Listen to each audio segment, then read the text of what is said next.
Sign up for the free WagerTalk text club to gain access to free plays and exclusive discounts. Just text WagerTalk to 33222 to sign up and get a $10 coupon to use on WagerTalk.com.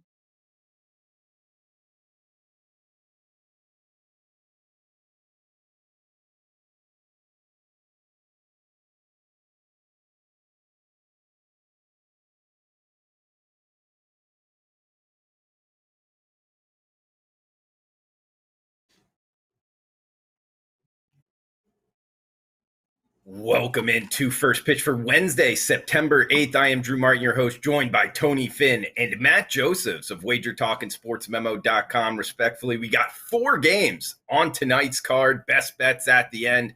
First up here, Matt Josephs. Follow him on Twitter at MidMajorMatt. Find his work, SportsMemo.com. Matt, happy Wednesday morning to you. Happy Wednesday to you as well, Drew.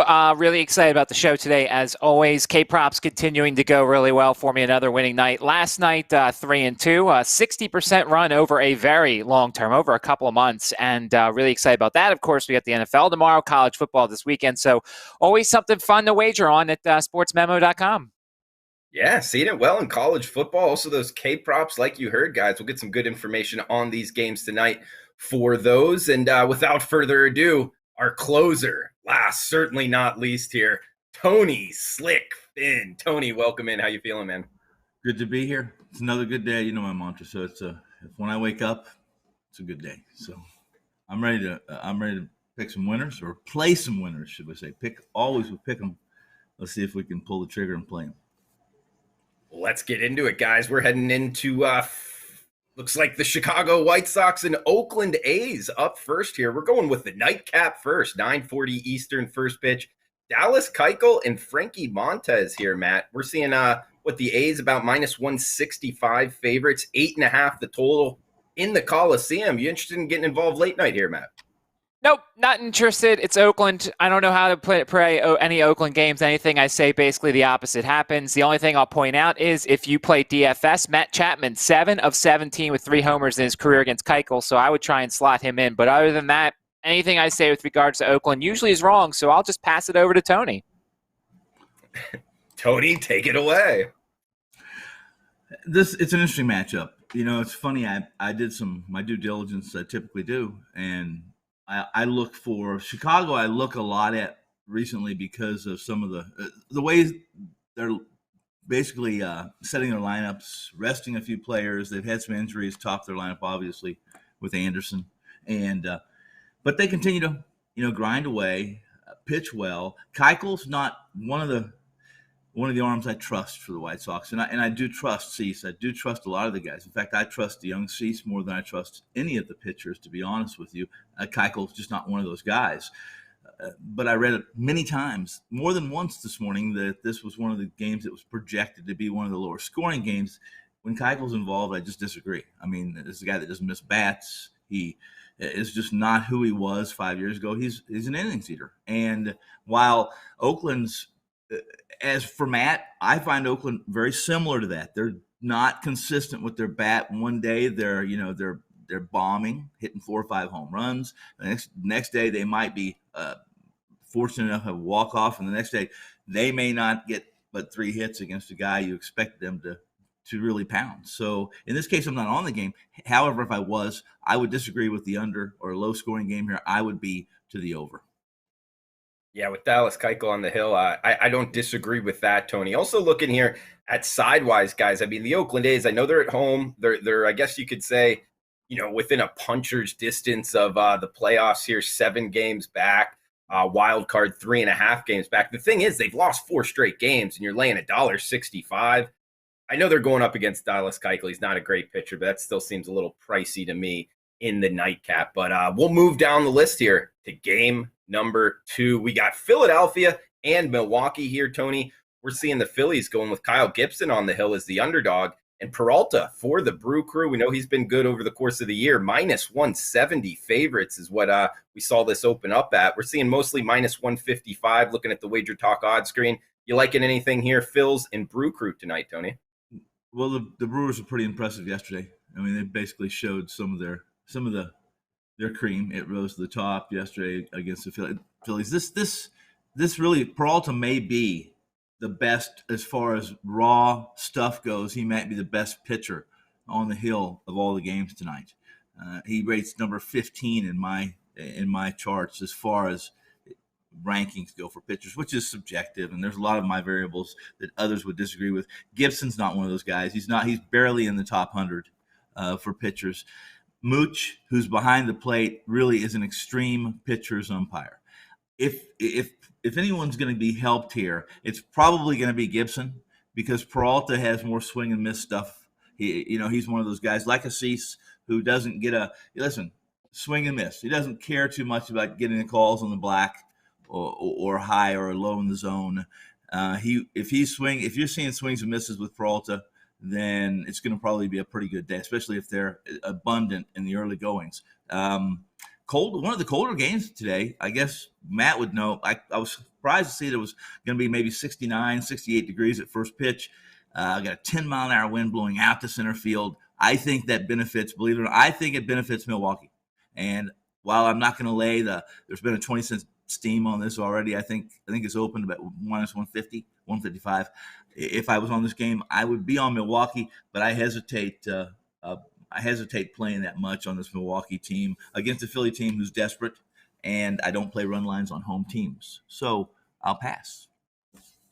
Sure. And Matt, coming to you here, I mean, Phillies, I've heard you talk a lot about them. I know you know the club very well. They're, only 2.5 games out of a playoff berth here because of the division they're in the NL East. In Milwaukee, if you're using that kind of angle here, the Brewers have a 11-game lead on the Cincinnati Reds. They might be coasting here into the playoffs. Not sure if you factored that at all into your handicap and what you're thinking overall here, Phils and Brew Crew.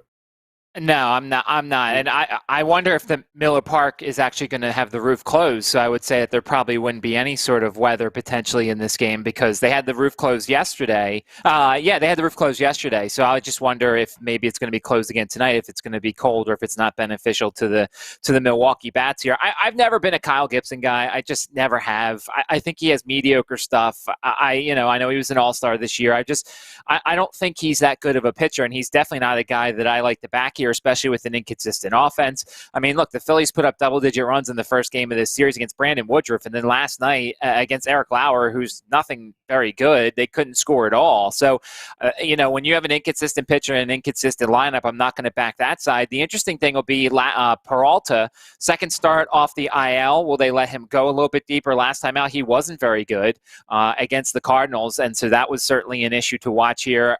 He did face the Phillies back in May, had 8 strikeouts, but gave up 5 earned runs in Philadelphia. So that's something to watch out for here. And, look, one of my losses yesterday was the K-prop under on Eric Lauer. The Phillies had struck out the second least in baseball over the last couple of weeks. And, of course, they look terrible doing so. So Peralta should be able to do what he wants against this lineup, but who knows how deep he's going to go. Of course, we know that, Williams and Hader are lurking, so he only really needs to go 6 or 7 before those two guys take over. So I wouldn't play anything involving the Phillies. The lean would be towards the Brewers in this one because there's just too much inconsistency on the Phillies side. All right, guys, 2 games down, 2 to go. We got best bets at the end. Tony, feel free to jump in before we go to the next game. I was going to say I should have checked. Matt's correct. They have a hotline actually for the Miller. You can call this hotline and it'll tell you whether the roof is open or closed. And if you noticed, I just picked up my cell and called. And Matt's correct. Roof's closed tonight. So there you go. I like it. Yeah, most of them have the hotline or the Twitter handle. Some of them have. I know Lone Depot in South Florida with the Marlins has their Twitter handle, and no need in checking it. The roof is always closed for the Marlins for whatever reason, but just use that in your handicapping, guys. As we head to the next game here, the Toronto Blue Jays and the New York Yankees. Alex Manoah and Gil going for the Yanks here, Matt. Looks like a pretty evenly priced game. We got the Yankees minus 120, let's call it, total of 10 here. This is a good matchup in the AL East. You interested in getting involved in Yankee Stadium tonight, Matt? The fascinating thing is Toronto's a team that doesn't strike out a ton, and Gill has 18 strikeouts in 15 and 2/3 innings. He hasn't faced the Jays yet in his career. He's been so good. It's just the Yankees, they feel like either have him on an innings count or they just don't want to waste him, or they just don't know what to do with him because, he should probably be in the rotation permanently. I know Severino's lurking for the Yankees, so of course they want to move him in there, but there are certainly some guys who you could take out. And on the Manoah side, Manoah's just been kind of like hit or miss, I feel like. He's had some really good outings. He's had some shaky outings. This feels like a game that you basically want to. I think I want to live bet the Jays in this one. I can't bet the Jays early because I don't think there's an advantage in the pitching matchup. I think Gill and Manoah is basically a push. Manoah hasn't seen the Yankees since that debut he made way back in May when he held them to 2 hits in 6 innings. But I think it's kind of a push when you look at these two pitchers. So I'm going to be looking for hopefully maybe an early Yankees lead and maybe an opportunity once that bullpen comes in, because I know that Gill's not going to go more than 5 innings, maybe 6 max, and take advantage of that middle relief that the Yankees have. So I'm looking to bet the Jays live in this one in the middle of the game once they're maybe down a run or two, because I think that offense can make up the gap. All right, good stuff, Matt. Tony, coming to you next. And huge shout out to the chat box first, guys. Everybody welcome in. Johnny Outlaw, Can't Get It Right. Abel as well. Seeing all you guys. Thanks for joining us live here in the Wager Talk chat box. Let us know where you're watching from, what you're looking to bet tonight. We got some good angles going here. And Tony, the reason I bring this up is because Johnny Outlaw in here saying, I freaking love Tony. We also got the director saying, love the hotline angle as well, talking about making the calls on the show here, Tony. So what are you thinking in this game, buddy? Well, I'm thinking about starting call. I'll call Feist. We'll get us a 900 hotline going for something. If they like the hotlines that much, we'll open one up cheap too, a couple bucks a call. This is the Yankees game to win or lose, in my opinion. Toronto. Listen, this kid for Toronto is he's a good pitcher. He faces some hurdles tonight that I would not want to be on the side of. First off, the umpire behind the plate, which is scheduled, Edwin Moscoso, one of the most hitter-friendly, one of the smallest K-zones among all the new breed. And the newbies become, I kind of put them in a robot category because they're graded on the K zone. They're graded, unlike the vets who are basically tenured. You're not gonna get fired for being bad one night or 10 nights for that matter. This is a game that really projects out to be pretty favorable for the Yankees. If the lineup is what I think it's going to be, this umpire has a strong trend. He has a tendency to go over, especially. He's a homer to a degree, and especially with the Yankees. I could go into both pitchers like Matt did. I like this new kid. I like this young prospect for the Toronto, but he has been, as Matt mentioned, it's hot and cold. He's either really good, and he was really good the first time against the Yanks. But if I was on this game, and I'm not, I would be on the over. The over the total, and the total I think is above. Is it not 9.5? Is it 9.5? What do we got? Mostly 10s, but might be able to find a 9.5. Yeah. So Tony looking towards the over. All right, and Matt, anything here before we move on? I just said my piece, but I don't know necessarily if I would, it depends on the umpire for tonight. I don't know necessarily. These two pitchers can certainly go through these lineups. I mean, it's always scary taking in an under when you have the Yankees, because if they do suddenly figure out how to offense, they could certainly hit the ball and do a lot there. But I certainly like these two pitchers. And this would also obviously modestly be a case for a first 5 under. And that way you just get Gill and Manoah, and you don't have to worry about any of the other pitchers. So I don't necessarily agree with the game over. I think that we could potentially see like a first 5 under also in this game. But as I said, I'm looking to bet this thing live when the Yankees get a later lead to see if the Jays can close the gap there. Okay, good stuff, guys. We got one game left. Best bets at the end. Moving to the last game on the show here. We get White going for the Dodgers, Wainwright going for the Cardinals here. Tony, and of course, one thing that comes to mind just leading off here, the Cardinals with Wainwright on the hill at home seems to be a bet on the road a fade. Of course, we get him at home near a pick'em price, although we have seen the Dodgers take a little money, up to $1.25 now as the road favorite. You liking anything here, Dodgers and Cardinals tonight, Tony? Well, I've been made hay with these Dodgers recently, last couple 3 weeks, playing them just on the run line. They're inflated every time they take a mound. Every time they take a field, they're inflated. Even when they're playing the Giants, they're inflated. It seems like I'd like White here tonight. I really like White here. I like the Dodgers, and you guys know me if you've watched the show, and you too. I'm not a big Wainwright fan. I think he's overpitched. I mean, for him to have a career year with the velo he throws, listen, his curveball's still working really good. But if his curveball's not working, that's when he struggles. And if there's a team that I trust to swing and miss more than any other team, it's usually the Dodgers. I like this matchup. I like White. I like the way the Dodgers are playing pretty loose here. I would be on the home team here, or on the visiting team here, on the run line. It may even be a -2, so I can get a better number. Interesting. The adjusted run line there for the Dodgers on the road. Of course, you can get plus money with that -1.5 now. Money line just straight up here, Matt, at -$1.25. Do you agree with Tony, the Dodgers being the side here? No, I don't agree with the -2. Certainly, I mean, I've made some profits on Wainwright. Of course, he's gotten healthy lately off the Pirates a whole bunch. But I mean, Wainwright seems to be in some sort of form back in when he was pitching in his early 20s. I mean, if you look at his last 7 starts, he's given up 9 runs and 33 hits and 50 in the third innings. And so I feel like a guy like that, when he gets into some sort of a rhythm, it's something that you want to be behind. Now, look, of course, you look at his last couple starts. It's against the Brewers, the Pirates, Brewers, Pirates, Royals, Twins. So it's not like he's exactly faced the best players in baseball. But I mean, to say that he's pitching well, and certainly at home he's been really good too. He's striking out more guys at home, and the Dodgers as of late have been a top 10 team when it comes to K rate. So there's a sneaky potential there that Wainwright could go over his strikeout prop. And I was looking at this White kid, and because obviously as I've said, I don't really look as much at bullpens, because if I do bet games, it's mostly first 5 innings.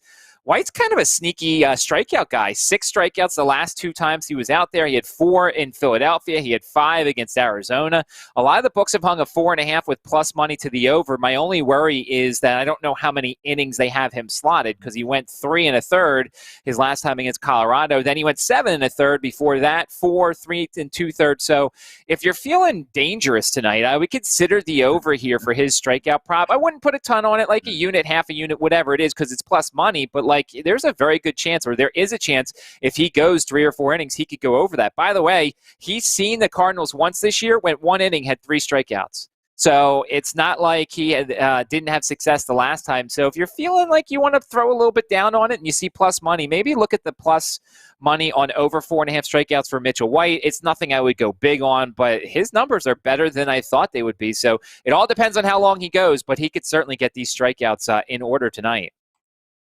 All right, good stuff, Matt. I'm going to say one other thing. I jumped in twice today. I apologize, but Matt's correct. Oh, it's okay. If I don't have any intel on this, however, after pitching a bullpen game last night, which is what the Dodgers did, whether you like White or not, and much like Matt said, he is kind of sneaky in that way. I believe they're going to give him. They're going to give him some room to grow a little bit tonight, and I think they'll pitch him as long as they can, simply because of the number of pitchers they used last night. So to Matt's point, if you like that over and you're feeling dangerous, as he suggested, a Quaalude and over in Mitch White strikeouts. Take that with a grain of salt, guys. Tony Finn, always good. In the chat box, loving you, Tony. Shout out to Whiskey Kisses here, saying, hello. Tony, you're going to like this one. Hello. Okay. Hola from Tijuana, Mexico. Oh, we got goodness gracious. South of the border in the house. The Tijuana Toros, which, Tony, I'm not sure if you followed, but Guadalajara overtook them in the Norte standings there. The Toros are now in second in the Mexican baseball league. I really miss my days spending down in Tijuana and Tecate in that area, which I spent a lot of time. A couple of years, I spent a lot of time down there, and really some good times and some weird times too. But most of the times, were pretty good. Some weird times, some good times. That's what happens when you go south of the border, Tony. Yeah. But hey, maybe later, another show, we can get into some of those stories, guys. We got time for best bets, though. Matt, let's head to you first, man. Follow him on Twitter at MidMajorMatt. He's on this long K-prop run, sportsmemo.com. Check out his packages. Good follow on Twitter. So, guys, check him out. Good start to college football as well. Matt? Take it away. All right, so tonight we're looking at the under for Sean Nolan. It's 3.5 strikeouts. I rarely like taking the unders on these 3.5s because I feel like, these guys fall out of bed and they start out with 2 strikeouts unless it's Chichi Gonzalez who can't strike anybody out, especially in Coors Field. But I think this is a good spot here. The Braves are 20th in K rate against left-handers. They're 25th in K rate the last 2 weeks. And that's kind of the grouping that I like to look at is about 2 weeks for a team. And, they were on a very long run of unders against left-handed pitchers. And I just don't think Nolan's very special. You look so far, he's pitched in 4 games. 3 of those were against the Mets. He's had strikeout efforts of 3, 6, 5, and 2 so far this season. Wasn't a great strikeout pitcher in the minors. The one worry is that the Nats may stretch him a little bit because they have used the bullpen quite a bit the past couple of days. But I just don't see the Braves striking out a lot at home. The starting pitcher actually can hit the ball just a little bit, so that always helps. But I'll take a look at Sean Nolan under 3.5 strikeouts. Make sure to shop around different juices, different numbers, depending upon your sports book. Guys, I'm going to a happy hour special here in South Florida, 6:40 Eastern. New York Mets, Miami Marlins, NL East. Rich Hill versus Sandy Alcantara. We get the Mets, who are a money burner on the road. They can't win away from City. And we get the Marlins actually over 500 at home and the huge starting pitcher edge to the Rainmaker himself, Alcantara, at plus money, plus 100. Pick the winner here on the Marlins. I think they come out on top. So for my best bet, Miami Marlins plus 100. Risk 100 to win 100. Tony, finish us off, buddy. Where are you going for best bets? Let's go to Fenway. We're going to Fenway, and I'm going to throw in one more thing. To Matt's point, I just checked because I hadn't checked to see who the umpire was in St. Louis. Matt, it's Brennan Miller, who is one of my top 10 pitcher-friendly and strikeout-happy umpires. So I might even go jump in and play a little bit over on Miller now that you mentioned. So let's go to Fenway, though. The free pick. The Rays are 17-4 over the last 21. The Red Sox lost 3 in a row. Tampa sends out a kid I like, a lefty, in Shane McClanahan, and he's 9-5, 3.76. His xFIP is right in line with that. Maybe a little regression due for this kid, especially against a team that's seen him. And Boston starts Nathan Eovaldi, 10-8, 3.73. A hit and miss guy that isn't going to benefit tonight from the umpire, and I'll get to him here very shortly. This line opened up as Boston's a short favorite. I like Tampa Bay, and I pick them in this game. I just do. Tampa's taken the first 2. Both have gone over the total. My play in this is over the total for several reasons. One, a nice hitters-friendly day at Fenway, 10 to 15 mile an hour wind blowing out to center. And the umpire is a John Lipka, and Lipka is about as hitter-friendly as they come. He's never, ever in MLB history, guys, and this is his 5th year at the big boy level, has he had a K to walk ratio that even came near the median, which is the league average. 2017, 2.19. Wow. That is run friendly. 2018, 2.35. 19, 2.40. 20, 2.15. So, and I've always said 20 is kind of a weird year. It's hard to, take that. 2.15 is ridiculously low. This year so far, 2.24. Rays at Red Sox. I listen, it would surprise me if this game came in under 11, 12, 13 runs. It really would. And I think you can either get a 9.5 or 10. I think it's probably going to be a 10 when it closes. I still like over the total. Rays, Red Sox at Fenway Park. Bombs away. Bombs away. You heard it there in the AL East, guys, in the recap for the best bets. And according to the chat box here, Tony being extra slick today. So they're loving you here from Daniel and company, Tony. We got Marlins plus 100. We got Sean Nolan under 3.5 strikeouts. We need a price on that, Matt. And then Tony Finn, Rays, Red Sox over 9.5. What was the price you got on your K prop there, Matt? I got minus 115. You'd have to shop around a little bit now because that was earlier this morning. But yeah, just certainly shop around. You'll find something better. Each of the books have a little bit of an angle when it comes to strikeout props. But there's definitely some minus 115s, minus 120s floating around, I'm sure. All right, guys, that does it for Matt, Tony. I am Drew. Thanks for tuning in. Best of luck with your bets. We'll be back tomorrow, same time, same place. Please smash that like button on your way out. All right, guys, best of luck until tomorrow. Sign up for the free WagerTalk text club to gain access to free plays and exclusive discounts. Just text WagerTalk to 33222 to sign up and get a $10 coupon to use on WagerTalk.com.